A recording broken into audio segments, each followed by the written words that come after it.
pasal dia mendengar audio Al-Quran, audio terjemahan Al-Quran dalam bahasa dia berbukukan. Jadi dia cakap kalau benarlah mimpi ini dari Allah, maka mesti ada kesamaan dalam Al-Quran. Jadi ketika itulah dia asyik saya dia pernah cerita dua kali dengar audio sampai kata dia dengar sekali. Jadi dia kata ada ayat yang sama dalam Al-Quran juga yang dia merasakan Allah lebih dekat dari Quran dia kan. Ketika dia baca ayat tu dan memang itu yang dirasakan dalam mimpi-mimpi. Jadi ayat yang dimaksud ini adalah ayat di surah Qaf yang artinya, dan sungguh kami telah menciptakan manusia dan mengetahui apa yang dibisikkan oleh hatinya, dan kami lebih dekat kepadanya daripada urat lehernya. Quran surah Qaf 50 ayat 16. Inilah ayat yang didapati kesamaan rasa pada mimpi yang dialami Muhammad Qasim. Ini sama. Lepas tu yang janganlah putus asa dari rahmat Allah. Itu sering ada dalam mimpinya. Lepas tu yang Allah tidak mensia-siakan orang yang sabar.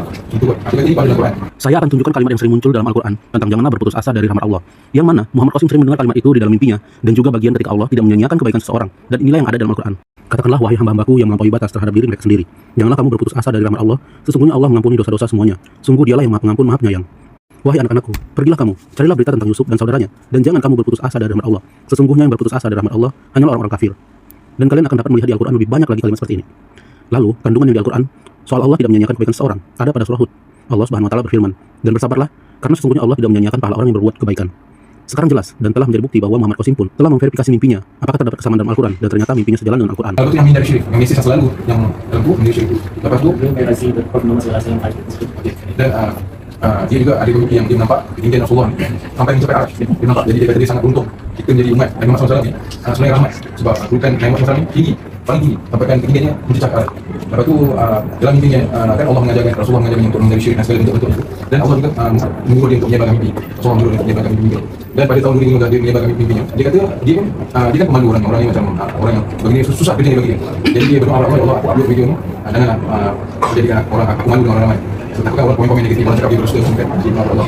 Dan dalam mimpi Allah beritahu kepada Qasim, aku membantu kau semata-mata kerana engkau sedaya upaya engkau untuk menghindari syirik dan segala bentuk-bentuknya. Sabar yang saya dapatkan. Jadi kata gigi Rasulullah kurang 5 kaki sebelah kunci. Dalam mimpinya dia melihat Rasulullah ni memakai serban berwarna putih dan bajunya berwarna putih juga. Putih. Lepas tu dia kata Rasulullah kalau berjalan, dia berjalan dengan keadaan yang rendah diri. Dia tidak bongkak, dia kalau berjalan tu berjalan dengan rendah diri. Dan dia dalam mimpi dia melihat Rasulullah ni dalam satu malam yang gelap berita. Dia kata dia nampak Rasulullah SAW ni berdiri, nur dari badannya hingga menerangi sekitar yang gelap tu sampai nampak sekitaran ini.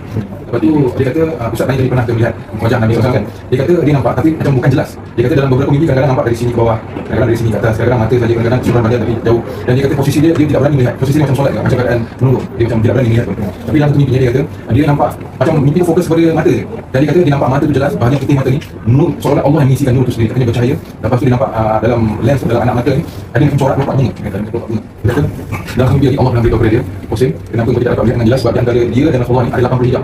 Jadi kau tidak dapat melihat Rasulullah ni, bagaimana kau melihat Nabi Sulaiman AS? Dia ada mimpi lain yang dia mimpi jelas bukan Nabi Sulaiman AS. Mimpi-mimpi itu sedang berdasarkan kebenaran Allah yang expression in sosial media hanya begitu. This is about kafamullah.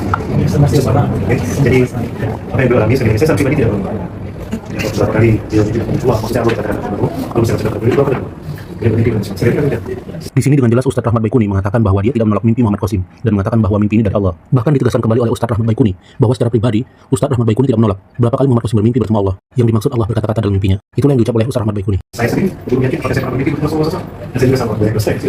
Tapi intinya di akhir zaman ini saya tidak ada sosoknya. Tidak berhenti kebenaran selepas Al-Quran dan Sunnahku dan dengan mimpi orang-orang. Di sini Ustadz Rahmat Baikuni juga mengatakan bahwa tidak berhenti kebenaran selepas Al-Quran dan Sunnahku, melainkan mimpinya orang-orang beriman. Jadi cara Allah membimbing kita setelah Rasulullah berhenti berani dengan mimpi orang juga karena demikian. Karena perkara yang ada tidak berhenti dengan wafatnya Rasulullah SAW. Bahkan berlanjut sampai bahwa so we know in the last of you dan the last episode of human civilization atau hak yang batik itu hak yang kita berada di bawah terakhir. Ya Allah memberikan ini semacam itu. Namun bukan keren. Tapi Allah belum memberikan itu. Apalagi khusus. Saya yakin. Jadi cara Allah menjelaskan kepada kita apa yang kita. Di laptop saya masih ada video. Di laptop video. Video itu simak video.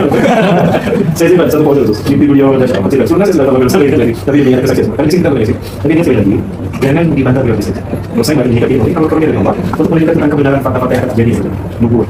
Ustadz Rahmat Baikuni menyikapi mimpi Muhammad Qasim bahwa ini adalah sebuah karunia dari Allah Subhanahu wa taala untuk menunjukkan kebenaran fakta-fakta yang akan terjadi, nubuah. Jadi dia Ustaz bertanya mereka melihat tentang Palestin dalam mimpinya. Dia cakap pada 2017 dia ada bermimpi di mana Presiden Israel dan Amerika berbincang dan berkata selepas ini Palestin hanya akan tinggal nama sahaja pada 2017. Dan sekarang memang terjadi begitu. Dalam mimpinya dia berkata peperangan ini akan dimulai dengan Palestin, di mana Palestin itu nanti daripada Palestin ini akan berkait-kait dengan negara Arab yang lain. Dari perang yang kecil-kecil dia akan merebak menjadi perang yang besar. Dari perang yang besar dia merebak lagi menjadi perang dunia ketiga. Katanya ketika perang dunia terjadi, dia terjadi di tanah Arab, di mana tanah Arab ini menjadi medan perang. Tapi peperangan itu US ada Rusia di dalam senama sekali. Jadi pada masa yang sama dia kata, di negara timur, di Nusantara, Indonesia, Bangladesh, mimpi dia ini tersebar luas. Dia kata dalam mimpi, dia kata mimpi tersebar luas dan orang-orang Indonesia, Malaysia, Bangladesh ini semua mereka ni menyertai Pakistan dalam peperangan Gaza Ruhin. Gaza Ruhin itu dia kata nanti India akan dibantu oleh Israel juga akan